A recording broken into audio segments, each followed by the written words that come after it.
Sabingelela Mfowethu, and thank you so much for joining us once again. Last week we had a conversation. People were sending me messages bengifonela bethi inkwanyana uyithathaphi lensizwa. Ngithi ndoda igcotshele nje ukukhuluma ngeimali business. Thank you for sharing with us such amazing information about finances. But today, I would like us to unpack something very important, something very critical. You know, we get married, siba nama spouses, siba namayeni, namakhosikazi ethu. But sithi maseshadile, we get to discover ukuthi ngishade in the community of property with this person ongena enesikweletu esingaka. The fact that usengishade naye isikweletu sakhe sokuba isikweletu sami ngene mina ngiclean ngene mhlambe as unkosikazi ngiclean ngenalutho ngishade nalomuntu sengiyithola sengisesikweletu nesika 1.5 million ebengasazi ngifisa ke sibheke la masiqala sizongena emshadweni ukubheka izimo zama finances zethu kubaleke kanjani even nokukhetha uhlobo lomshado esukhethayo masilesi sikhathi.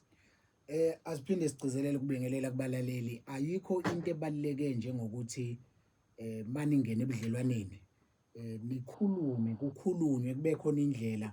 yokubonisana ngenxa yokuthi ebudlelwaneni ezezimali zizona zinto ezisustain ifamily ngenxa yokuthi ke ngisho uphahla indawo esobihlala kuyo ukuthenga komuzi zonke lezi zinto zithinta imali, you understand? Yes. So fanele siqale le muva ekutheni ngesikhathi nje sisakhuluma eyokupropozana angithi imndeni iyaxoxa ibonisana imndeni. Yes. Akudluleke kubonisaneni kwemndeni kube khona mhlawumbe imarriage counseling eyenzakalayo sekuboniswa nini ukuthi mase nishadile nezaluleke nizitholayo nakubefundisi enye ingxenye futhi ebalekile bese kuba khona ingxenye ekhohlekwayo yesithathu ebiza ngokuhleleka ke ngohlelo lezimali ukuze luplaneke uthando lenu lube protected, you understand? Ngenxa yokuthi ke kujwayelekile kakhulukazi thina kwabesilisa ukuthi asicommunicate angithi thina sifocusa kulento yokujabulela yabo lo mlilo ovuthayo nje ukuthandana ukucabangana ama butterflies yabo ama butterflies yabo uthola ukuthi ezinye zezinto nje zokuqhubha uthando lethu mhlambe masilobola ngiede naneloni kwakhona lapho ekuloboleni lomuntu lo yebo nasemshadweni ngiede mhlambe naneloni nalapho yabo manje ke mangiede loan ngizomlobola ngimshada community of property mase shade nami nawo sekolete le loan leyo kumlomo sesingene sobabili ke ekutheni uma ngidefaulter sekuyinkinga yakhe naye siyamvalela amathuba asikiyeke lokho ngoba mangikhuluma ukuthi sishade ngeloni lezi izinto nami engabheka ukuthi mangishada saphesha lapha ngekweletu yabo but angangayi communicate okuthe manje mase kubonakala ukuthi hayi kunemali evalidity short left yabo ayichazeki ukuthi sekubayiqale phansi ukuthi hayi uyakhumbula phela sifika kini ukuthi agcwalisa ngeloni yakuphi yabo nangesikhathi sishade ngagcwalisa ngeloni yakuphi yabo nokwadala inkinga yokuthi ayi angisazi ukuthi zingaki izinye izinto ezingakayishiwo yabo indaba kwangamele sicommunicate lento silungisa sazi ukuthi okay masiqala nginawo ama hopes aphezulu ukuthi kushuthi manje siyothenga umuzi lapha siyokwenzani lapha ngiyazi ukuthi kushuthi masihlangana siqala umndeni sizosebenzela ukukhokhela lezi zikweleti esizidale sihlangana njengomndeni yabo so leyo communication ayibangabikho kwayidala inkinga yokuthi uyabona indaba yemali into encane ekufanele ukuthi lithi iBhayibheli mongathembekanga kokuncane uzothenjwa kanjani okukhulu, you understand? So izinto engithi njengo financial advisor kubalekile ukuthi ama couple nezithandana naba ku relationship nje beqoqane behlale phansi bethi hayi asike sikhulumele yemali mina nazi inkinga zemali enginazo nomunye asho ukuthi hayi mina lezi anginazo kodwa asibonisaneni asithole nosizo lokuzixazulula ukuze masiqhubeka siyaphambili kulungi. Omunye babe bengikhuluma naye this week uthi hayi mina ndodana hayi ezami imali nje ngiyayikhipha imali ngitibamba la mama ukuthi ngikweleta abani ngihola malini imfihlo yami leyo yabona lonto. So inkinga kakhulu lento kakhulu ezithina mhlawumbe kubantu abadala nemishado yabo ngekhathi zakudala Yeah. kwakusebenza ngenxa yokuthi mhlawumbe vele ubaba uyena wayesebenza Yes, umama vele wayehlala akahleli ekhaya. yes. Kodwa manje sisebenza sonke and ziningi izinto esifuna ukuthi zibe yiprogress empilweni yethu ngokwama asset financially. Kodwa before size sifike lapho ke asichaze imhlobo yama contract emshado different marriage types. Marriage contract types yabo sizoqala la in community of property leyo ke it means vele umshado ohlanganisa amafa ohlanganiswa yonke into so okusho ukuthi okwami okwakho okwami nezikweletu okuhle nokubi kabi yabona lonto ngongikweletu usazi nawe lo mshado yebo mokweletu usazi ngisho edlula omunye emhlabeni isikweletu sasala kuyisakho ukhona nje omunye client engangikhuluma naye ngalawo ma issues but okumele sicacise ushada in community of property kunawo ama benefit more especially makuukuthi kusebenza ubaba umama asebenzi kodwa ama assets uyazeka ukuthi hayi makuukuthi kufika isikhathi sokuthi umunye uyadlula emhlabeni noma ivela wakhe lo noma kufika isikhathi sokuthi omunye mhlambe kuyahlukana izindlela kodwa u50-50 yabona so ngokuhlukana kwethu siya benefita sobabili okusho ukuthi nobe egadi ekhaya kodwa une full benefit na kwipension yakho nakuma asset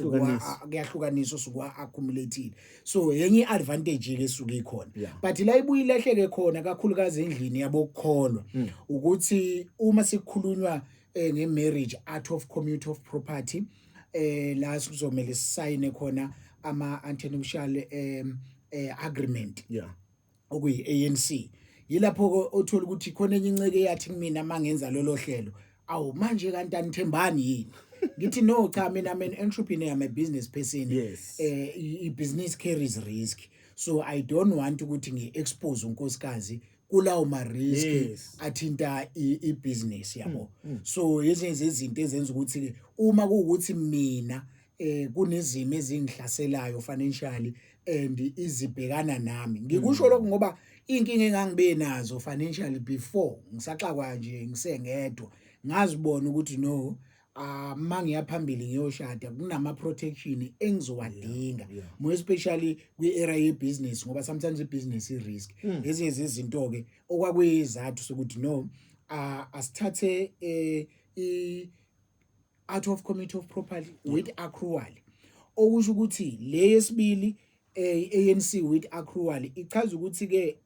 osifike nakho kulomshado kuhlukene kodwa esikaccumulateayo ndawonye siyakushare understand enfike nakho la okwami kodwa sikwenzayo nesikubuilda sesindawonye okwethu nokwenza ukuthi kwesinye isikhathi uma kuukuthi mina husband nginama asset athe ukuba maningi kunakankosikazi mangidlula emhlabeni noma kuhlukana ngoba ke kuyahlukana la ngaphandle into eyenzakalayo ke kufanele athole kokuthile kwami kuze sibe nokulinganayo uma mina ngino 6 million yena no 2 million kusho ukuthi ke kunengcenye ye difference ekumele iphinde ihlukaniswe ukuze sibe nengcenye kulanda lokho engifike nakho lokho esifike nakho cha akulapho akuthinto kwesik accumulate nje sesiso babili mina accumulate u5 million yena accumulate u2 million okusho ukuthi leyo difference ka 3 million kumele ihlukaniswe bese siba nokulinganayo ke kuyona kufane lokho esuke sesinakho ngaphandle nokubuye kube into enhleke uyazi ukuthi ama assets nezinkinga engaba nazo zemali ziyamprotect uspouse kodwa esikachieve ndawonye futhi sokwazi ukuthi sibenefit sobabili ngokulinganayo kubona bese kuba khona esithathu ke icontract yomshado ethi okwami engifike nakho okwami nawe ufike nakho okwakho noma sesiphakathi emshadweni futhi kuhlukene nje kuze kuyophela ngoba kuyo yonke le ndaba kulo othi in community of property